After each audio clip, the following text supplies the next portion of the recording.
नमस्कार दोस्तों, रामबाण एकेडमी के YouTube चैनल पर एक बार फिर से आपका हार्दिक स्वागत है। भाइयों, हमारा जो टॉपिक है वो इकोनॉमिक्स चल रहा है, उसकी हम कई सारी वीडियो डाल चुके हैं। तो आज हम इकोनॉमिक्स में कोई एक पर्टिकुलर टॉपिक ना लेकर उसके कुछ छोटे छोटे टॉपिक्स क्लियर करा रहे हैं आपको। इसको आप मिक्स इकोनॉमिक्स भी कह सकते हैं, ठीक है। तो पहली चीज इकोनॉमिक्स में देखिए, जब हम अर्थशास्त्र की बात करते हैं, इकोनॉमिक्स की बात करते हैं, तो इसमें कुछ नियम आते हैं। जैसे एक बहुत महत्वपूर्ण नियम है एंजल का नियम।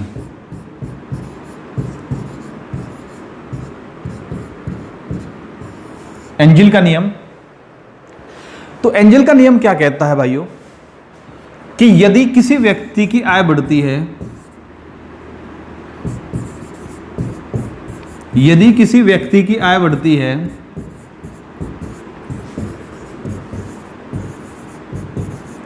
के लिए मैंने प्लस लगा दिया है, पॉजिटिव होती है, इंक्रीज होती है। तो यदि किसी व्यक्ति की इनकम में वृद्धि होती है तो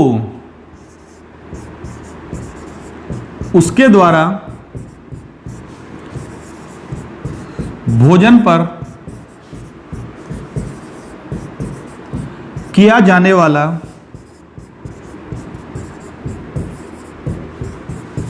खर्च आनुपातिक रूप से घटता है। आनुपातिक रूप से क्या होता है? कम हो जाता है। तो ये क्या कह रहे हैं, जैसे जैसे किसी व्यक्ति की इनकम बढ़ती है, एक बार नहीं, कंटिन्यू चलता है ये, जैसे जैसे किसी व्यक्ति की आय बढ़ती है उसके द्वारा भोजन पर किया जाने वाला खर्च आनुपातिक रूप से घट जाता है। ऐसा एंजल नाम के एक अर्थशास्त्री ने बताया। एंजल का नियम इसलिए कहा जाता है इसको। अब भाई जी, जिन्होंने ये नियम पहली बार सुना तो वो सोचते कि ये गलत है या उल्टा बोल गए हैं। शायद उल्टा नहीं है, ये सीधा ही है।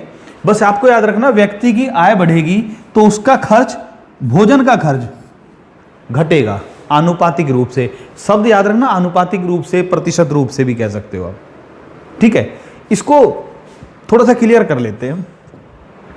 देखिए, मान लिया एक फैमिली है, बहुत गरीब फैमिली है, 4 मेंबर है परिवार में, और 4 मेंबर में उनकी जो इनकम बैठ रही है वो 5,000 रुपये किसी तरह से जोड़ तोड़ करके वो 5,000 रुपये कमा पाते हैं। एक महीने में 5,000 रुपये किसी तरह से वो कमा पा रहे हैं। अब ऐसी स्थिति में होगा क्या? सबसे पहले आदमी को पेट भरने के लिए भोजन चाहिए। तो अब अगर वो सिर्फ रोटी खा रहे हैं, थोड़ा बहुत दाल वगैरह यूज कर रहे हैं, कभी कभार थोड़ा बहुत बच्चे के लिए थोड़ा दूध मिल गया, थोड़ा बहुत मिल गया तो ठीक, वरना तो ऐसे ही काम चला रहे हैं। तो इतना होते हुए भी वो कम से कम खर्च करेंगे तो 5,000 में से कम 4,000 रुपये भोजन के नाम पे खर्च हो जाएंगे। ठीक है भाई, ये सभी जानते हैं कि इतना तो कम से कम, बहुत ही कम खाएंगे तो भी 4,000 रुपये खर्च हो जाएंगे। अब क्या हुआ, मान लिया उसी व्यक्ति की इनकम 5,000 के से बढ़कर 10,000 हो गई, ठीक है। अब वो 10,000 रुपये महीने कमाने लगे। अब वो भोजन को थोड़ा अच्छे चीजें खाना शुरू कर देगा, पौष्टिक चीजों पर आ जाएंगे, दूध की मात्रा बढ़ा दी जाएगी, दाल सब्जी, थोड़े बहुत फल वगैरह प्रयोग करने शुरू कर देंगे। तो ऐसी स्थिति में उसका भोजन का खर्च बढ़ेगा, पक्का है। लेकिन हमने तो कहा घटेगा, तो बढ़ेगा कितना देखते हैं। मान लिया वो पहले 4,000 खर्च कर रहे थे, अब थोड़ा सा स्टैंडर्ड अच्छा कर दिया तो अब 6,000 रुपये खर्च करने लगे महीने में भोजन पर। तो उसकी इनकम बढ़ने पर भोजन का खर्च बढ़ गया, लेकिन नियम क्या कह रहा है, इनकम बढ़ने पर भोजन का खर्च घट जाता है आनुपातिक रूप से। भाई, आनुपातिक रूप का मतलब क्या है? अगर इसका और इसका अनुपात देखें तो 5:4 का अनुपात है, या छोड़िए अनुपात भी, ये देखिए 5,000 में से 4,000, भोजन पर 80% खर्च हो रहा था भाई। पहले उसकी इनकम कम थी तो भोजन पर 80% खर्च हो रहा था, अब 10,000 हो गई है तो 6,000 खर्च करने लगा। 6,000 का मतलब 60%। तो भोजन का जो अनुपात है वो कम हो गया भाई। क्लियर हो गया? कोई डाउट तो नहीं? अभी अगर सपोज कीजिए उसकी इनकम बढ़कर 10,000 से 1,00,000 रुपए महीना हो जाए, 4 ही हैं खाने वाले, अब वो भोजन की क्वालिटी को बहुत अच्छा बना लेंगे, कितना भी अच्छा बना लें, कैसा भी कर लें, तो कितना खाएंगे? 20,000 25,000, चलो मान ले 25,000 रुपये का भोजन पर खर्च करने लगे वो। अब क्या होगा भाई? इनकम बढ़ी, खर्च भी बढ़ा, लेकिन कितने परसेंट? केवल 25%। और अगर और ज़्यादा बढ़ेगा तो ये परसेंट घटता चला जाएगा भाई। ये किसने बताया? एंजल का नियम। तो एंजल ने क्या कहा? एंजल ने कहा कि किसी व्यक्ति की आय बढ़ती है तो उसका भोजन का खर्च आनुपातिक रूप से, याद रखना, आनुपातिक रूप से, समग्र रूप से नहीं है, टोटल में नहीं है, भोजन का खर्च आनुपातिक रूप से घटता जाता है। क्लियर है भाई? किसका नियम? एंजल का नियम। दूसरा भाई ये हो गया। दूसरा एक नियम है माल्थस का। माल्थस का जनसंख्या सिद्धांत।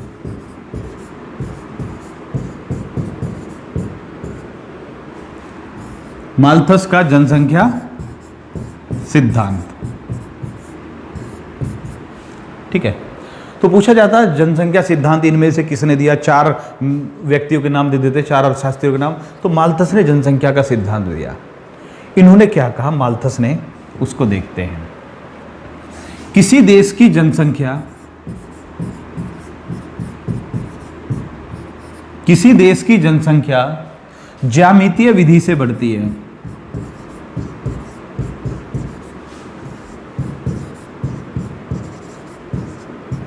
किसी देश की जनसंख्या ज्यामितीय विधि से बढ़ती है जबकि उसके संसाधन अंकगणितीय विधि से बढ़ते हैं।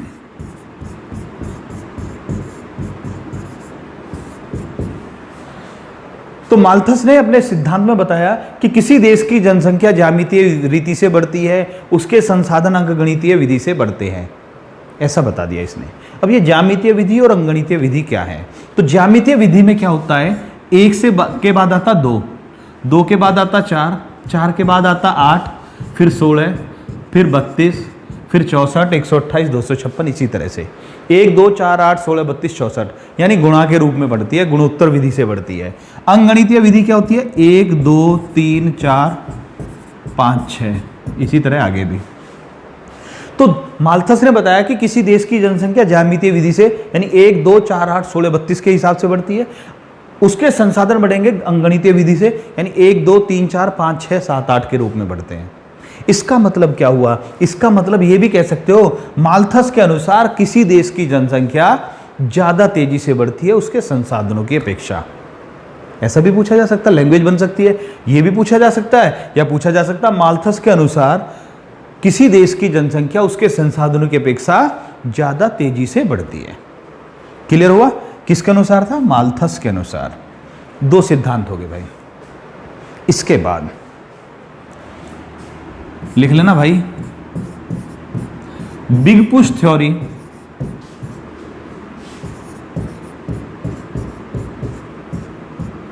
बिग पुश थ्योरी को बोलते हैं बड़े धक्के का सिद्धांत।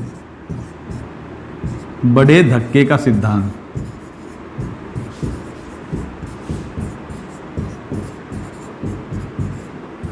बिग पुश थ्योरी, बड़े धक्के का सिद्धांत रोजेस्टिन रोडान ने दिया।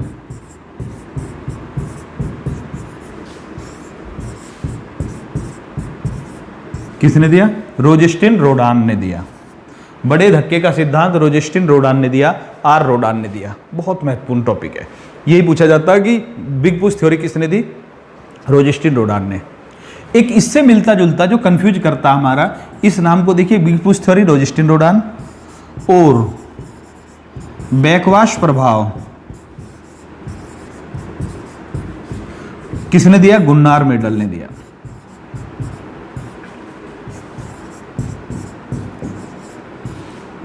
बिग पुश थ्योरी रोजेस्टिन रोडान ने और बैकवाश प्रभाव गुन्नार मेडल ने दिया भाई। ओके, चलते हैं आगे। बिग पुश थ्योरी के बारे में थोड़ा सा समझ लेते हैं, बस बैकवाश इफेक्ट तो आपको पता होना चाहिए किसने दिया। बिग पुश थ्योरी, इसका मतलब रोजेस्टिन रोडान ने बताया यदि किसी देश की या किसी व्यक्ति पर भी मान सकते हो आप, देश पर भी लागू होता है ये। किसी देश की आर्थिक सहायता करनी है तो उसको, अगर देश की अर्थव्यवस्था पटरी से उतर गई है और उसकी सहायता करना चाह रहे हैं कोई दूसरा देश या वर्ल्ड बैंक या IMF, ये उसकी सहायता करना चाह रहे हैं, तो उसे छोटी सहायता नहीं दी जाए, बड़ा धक्का लगाना है, यानी बड़ी सहायता देनी है, ठीक है, जिससे कि उसकी अर्थव्यवस्था पटरी पर आ जाएगी। इसको आप एक व्यक्ति पर भी समझ सकते हैं। मान लिया ए और बी दो दोस्त हैं, ए का अच्छा काम है और बी परेशानी में चल रहा है, और बी को बहुत ज़्यादा परेशानियां खाने के भी लाले पड़े हुए हैं। ऐसी स्थिति में बी का दोस्त जो है ए, वो उसको बार बार सहायता दे रहा है, 1000 रुपये खाने के लिए दे दिए, 2000 रुपये दवाई खर्च के दे दिए, कभी 500 दे दिया, तो वो उसको लगातार हर महीने 2-4 हज़ार रुपये इधर उधर दे रहा है, किसी तरह वो गुजारा बसर कर रहा है। लेकिन इस सहायता में वो कभी भी रिकवर नहीं कर पाएगा भाई। क्यों? क्योंकि वो उसके कर्ज तले दबता ही रहेगा, लौटाने का चांस ही नहीं है, ठीक है। क्यों? क्योंकि उसका कोई साधन नहीं बन रहा है। तो रोजेस्टिन रोडान कहते हैं अगर इसको इसकी सहायता करनी है तो एक बार में ही थोड़े पैसे ज़्यादा देने हैं, 1500 नहीं देने, लाखों में दे दीजिए। अब मान लिया इसने इसको 5 लाख रुपए दे दिए एक साथ में, अब 5 लाख रुपए में ये छोटा मोटा कोई काम कर लेगा, कोई बिजनेस कर लेगा। ऐसी स्थिति में ये इसकी इनकम हो जाएगी, एक सोर्स ऑफ इनकम बनने से क्या होगा, ये अपने खाने का गुजारा भी करेगा और धीरे धीरे पैसा इकट्ठा करके इसके पैसे को भी लौटा देगा। ये इसकी जो गाड़ी है वो पटरी पर आ जाएगी। तो इसको बड़ा धक्का देना, छोटे धक्के से क्या होगा कि वो 100 हजार करके वो लाखों रुपए खर्च कर देगा, लेकिन इसका भला नहीं होगा। इससे तो अच्छा ये है कि एक बार में ही उसको बड़ा धक्का लगा दिया जाए। किसने बताया भाई? रोजेस्टिन रोडान ने। क्लियर हुआ?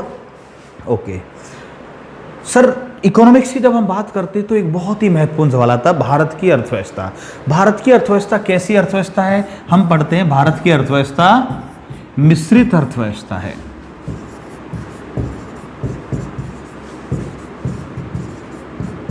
भारत की अर्थव्यवस्था मिश्रित अर्थव्यवस्था है। अब ये तो सभी पढ़ लेते हैं, लेकिन मिश्रित अर्थव्यवस्था क्या होती है? मिश्रित अर्थव्यवस्था वो होती है जिसमें सार्वजनिक क्षेत्र और निजी क्षेत्र दोनों का सह अस्तित्व हो। मिश्रित अर्थव्यवस्था वह होती है जिसमें सार्वजनिक क्षेत्र और निजी क्षेत्र दोनों का अस्तित्व होता है, या दोनों का सह अस्तित्व होता है, या ये कहिए जिसमें उत्पत्ति के साधनों पर सार्वजनिक क्षेत्र और निजी क्षेत्र दोनों का नियंत्रण होता है। अब पहले देखिए, सार्वजनिक क्षेत्र यानी पब्लिक सेक्टर और निजी क्षेत्र यानी प्राइवेट सेक्टर, ठीक है। सार्वजनिक क्षेत्र पब्लिक सेक्टर, निजी क्षेत्र प्राइवेट सेक्टर हो गया भाई। तो हमारे अगर इंडिया की बात करें तो इंडिया में कुछ कंपनियां गवर्नमेंट की भी हैं, पब्लिक सेक्टर यानी गवर्नमेंट, और कुछ प्राइवेट कंपनियां भी होती हैं हमारे यहाँ, दोनों मिलकर काम करते हैं। इसीलिए भारत की अर्थव्यवस्था मिश्रित अर्थव्यवस्था है। हमारे यहाँ पर ONGC oil and natural gas corporation भी है, लेकिन हमारे यहाँ पर बजाज भी है, ठीक है। हमारे यहाँ पर NTPC है, मालूम है, लेकिन अडानी पावर भी है, ठीक। तो हमारे यहाँ पर जो है पब्लिक सेक्टर प्राइवेट सेक्टर दोनों मिलकर काम कर रहे हैं। इसलिए भारत की अर्थव्यवस्था कैसी अर्थव्यवस्था है? मिश्रित अर्थव्यवस्था है। क्लियर हो गया भाई? ठीक, बहुत इंपॉर्टेंट है, ये पूछा जाता है मिश्रित अर्थव्यवस्था का मतलब क्या होता है, भारत की अर्थव्यवस्था कैसी है, तो बार बार रिपीट होते रहते हैं ऐसे सवाल, तो आपको मालूम होना चाहिए। इसके बाद एक और देखिए सर, एक और सवाल पूछा जाता है इंपॉर्टेंट, क्योंकि जैसे मैंने बताया आज मैं टॉपिक नहीं उठा रहा हूँ, मिक्स उठा रहा हूँ अलग अलग जगह से, तो बस वो इंपॉर्टेंट टॉपिक जहाँ से सवाल निकल कर आएगा सिर्फ उसी को दे रहे हैं हम आपको। तो एक और सवाल पूछा जाता है विश्वव्यापी मंदी।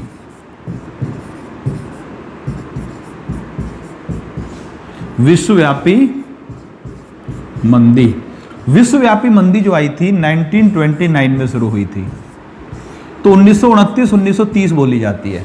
लेकिन मंदी का कभी भी ऐसा नहीं होता है कि भैया 2 महीने के लिए आएगी, 4 महीने के लिए आएगी। जब बहुत बड़ी मंदी आएगी तो 2-4 वर्ष के लिए आएगी। तो विश्वव्यापी मंदी 1929-1930 में शुरू हुई थी और 1934 तक प्रभाव डाला था वर्ल्ड में, ठीक है। तो पूछा जाता है कि विश्वव्यापी मंदी किस वर्ष आई थी? 1929-1930 में आई थी, ठीक है। अभी जैसे अभी वर्तमान में कोरोना के कारण भी खतरा हो रहा वर्ल्ड की अर्थव्यवस्था में मंदी आने का, ठीक है, तो वो अलग बात है, आए ना आए, अगर देश सभी सरकारें काम करें सही ढंग से तो संभाल भी सकते हैं। लेकिन उसके बाद कई बार ऐसा मंदी का दौर आ गया, लेकिन पूरी तरह से मंदी नहीं आई। जैसे 2008 में भी लेमन ब्रदर्स वाला केस हुआ था, तो उस समय भी 2008 में भी पूरी दुनिया लगभग हल्की सी मंदी की चपेट में आ गई थी, हल्का सा। अभी कोरोना में भी वही है, हल्की फुल्की मंदी आ चुकी है, लेकिन जो पूरी मंदी आती है वो अभी चांस नहीं है, ठीक है। इसके बाद एक और सवाल बनता है, बहुत अच्छा सवाल बनता है कि भारत में आर्थिक उदारीकरण कब हुआ। भारत में आर्थिक उदारीकरण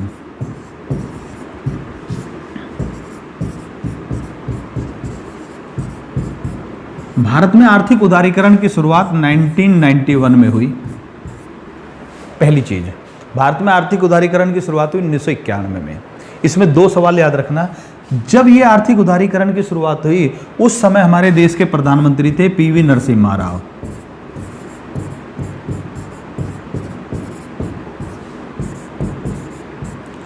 और वित्त मंत्री उस समय हमारे फाइनेंस मिनिस्टर थे डॉक्टर मनमोहन सिंह।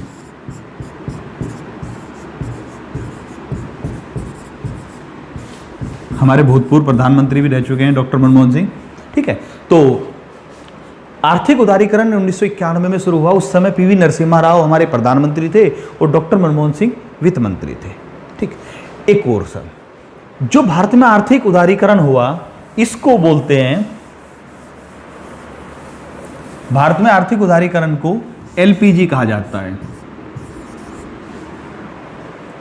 ठीक है। आर्थिक उदारीकरण को एलपीजी भी बताया जाता है।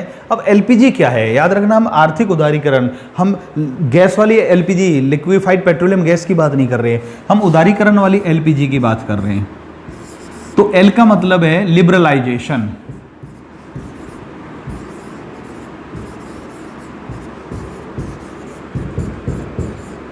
लिबरलाइजेशन। पी का मतलब है प्राइवेटाइजेशन,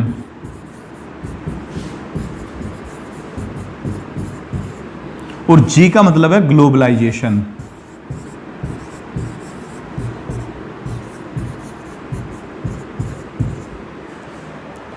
नोट कर लेंगे भाई। आर्थिक उदारीकरण में एल का मतलब लिबरलाइजेशन, पी का मतलब प्राइवेटाइजेशन, जी का मतलब ग्लोबलाइजेशन। लिबरलाइजेशन को हिंदी में बोलते हैं उदारीकरण, प्राइवेटाइजेशन को बोलते हैं निजीकरण, और ग्लोबलाइजेशन को बोलते हैं भूमंडलीकरण।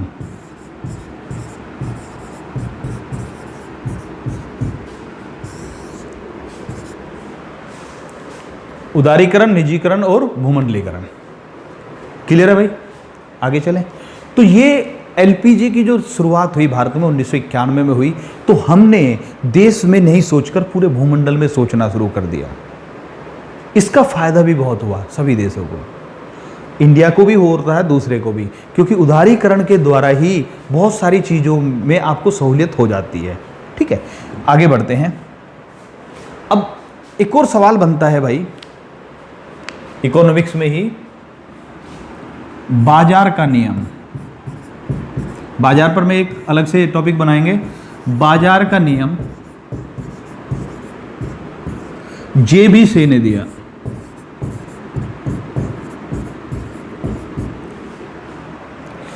बाजार का नियम जेबी शे ने दिया। मैंने जैसा बताया मिक्स में बता रहा हूं, तो सिर्फ टू द पॉइंट जा रहे हैं हम, डीप टॉपिक पर नहीं जा रहे हैं। बाजार का नियम जेबी शे ने दिया। एक और पूछा जाता है, ब्याज का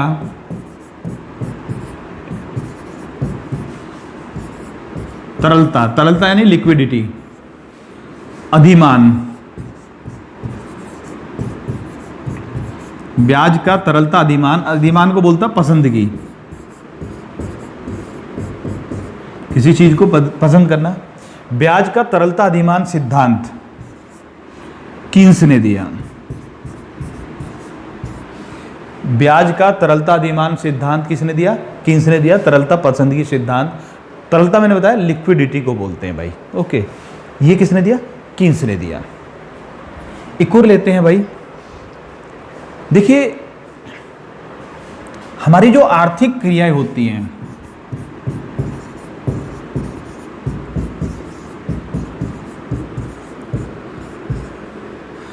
इनमें आर्थिक क्रियाओं में कुछ होती है प्राथमिक, दूसरी होती है फिर द्वितीयक, और एक होती है तृतीयक आर्थिक क्रियाएं। कई बार सवाल यहां से निकल आता है कि इनको प्राथमिक, द्वितीयक, तृतीयक में सजाओ, या इनमें से कौन सी तृतीयक में है, कौन सी प्राथमिक में, ऐसा भी आ जाता है सर। तो अब आपको रटना नहीं है भाई, समझना है सिर्फ। आप ये सोच कर देखिए कैसे याद रखेंगे हम, ध्यान से समझ कर देखते हैं। ये सोचिए कि इंसान पहले कबीले के रूप में रहता था, खाना बदोश का जीवन जीता था, जैसे जीव जंतु जीते हैं ऐसे इंसान था। ना कोई फसल उगानी है और ना कृषि करनी है, ना ही घर है, इधर उधर घूम रहा, जहाँ खाने को मिल गया वो खा लिया। उसके बाद इंसान ने समूह बनाया, कबीले बनाए, एक स्थायी निवास बनाया, और शुरुआत में ऐसे क्या कार्य करने शुरू किए जिनको हम अर्थशास्त्र में रख सकते हैं। तो वो जो शुरुआत की होगी इंसान ने, वो प्राथमिक क्रियाएं हैं।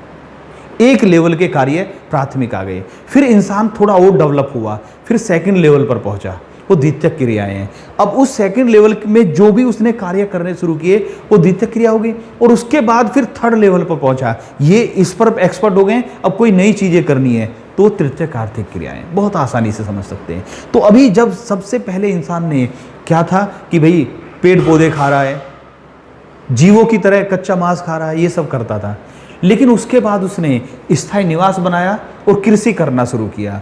तो कृषि पशुपालन क्या है भैया, प्राथमिक।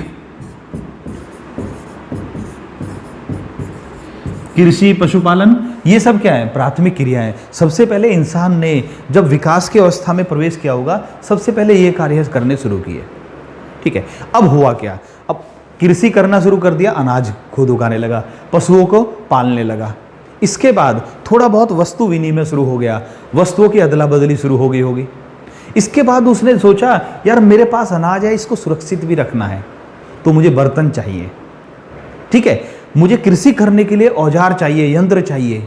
तो फिर छोटे छोटे उसने क्या करा भैया, छोटे छोटे उद्योग लगने शुरू हुए होंगे।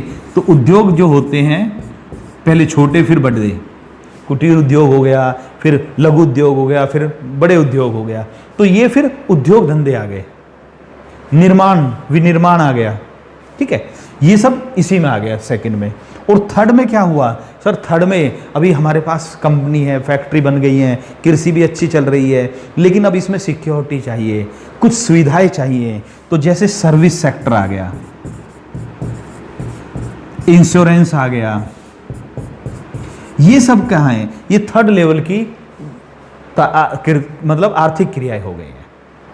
क्लियर हो गया भाई? तो आप थोड़ा सा सोचिए, आपको क्लियर हो जाएगा। जरूरी नहीं कि यही हो, इनसे अलग भी बहुत सारी चीज़ आ सकती है। आप ये सोचिए कि इंसान की शुरुआत में क्या हुआ होगा, उसके बाद सेकंड लेवल पर उसने क्या क्या चीज़ें शुरू की होंगी, थर्ड लेवल पर उसने और क्या क्या चीज़ें शुरू की होगी।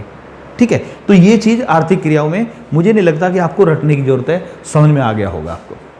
ठीक है, जब हम उद्योग की बात करते हैं तो उद्योग में भी एक आता है कि बहुत सारे भाई कंफ्यूज रहते हैं कुटीर उद्योग में, फिर होता लघु उद्योग, और फिर होता वृहत उद्योग।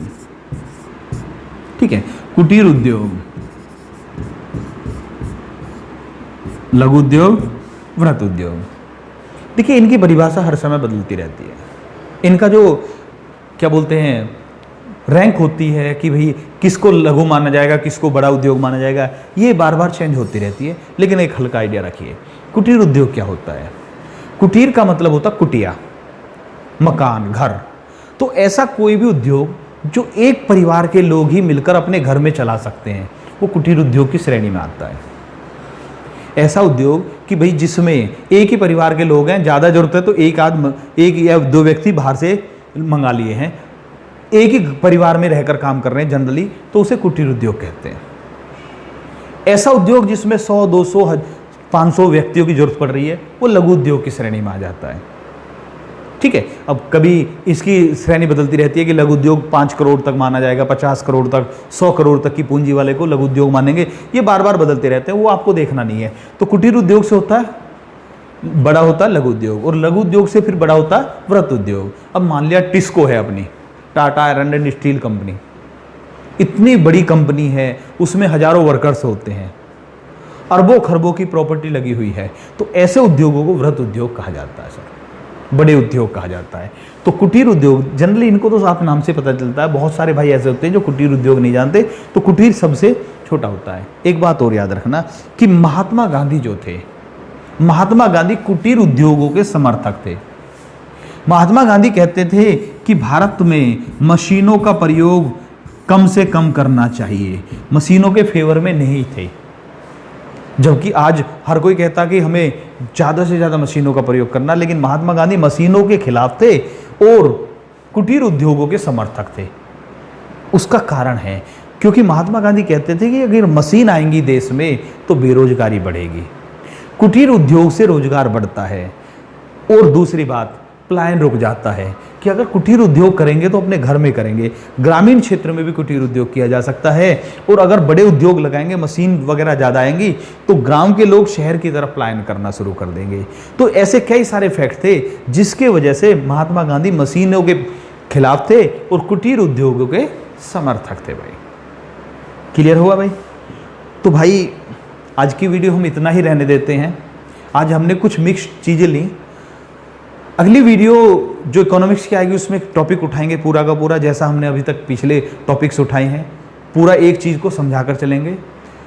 लेकिन उससे पहले अब हमारी जो नेक्स्ट वीडियो आएगी वो मैथ की वीडियो आएगी। आज की वीडियो के बाद जब आप नेक्स्ट वीडियो देखेंगे तो वो हमारी मैथ की वीडियो आएगी, क्योंकि मैथ की वीडियो आए हुआ थोड़ा गैप ज़्यादा बन गया है। ठीक है भैया? तो भाइयों, अगर वीडियो पसंद आ रही है तो प्लीज़ लाइक कीजिए, शेयर कीजिए और सब्सक्राइब कीजिए। कमेंट्स करते रहें, हमारा हौसला बढ़ाते रहें। अगली वीडियो में आपसे फिर मुलाकात होगी भाइयों। धन्यवाद। जय हिंद दोस्तों।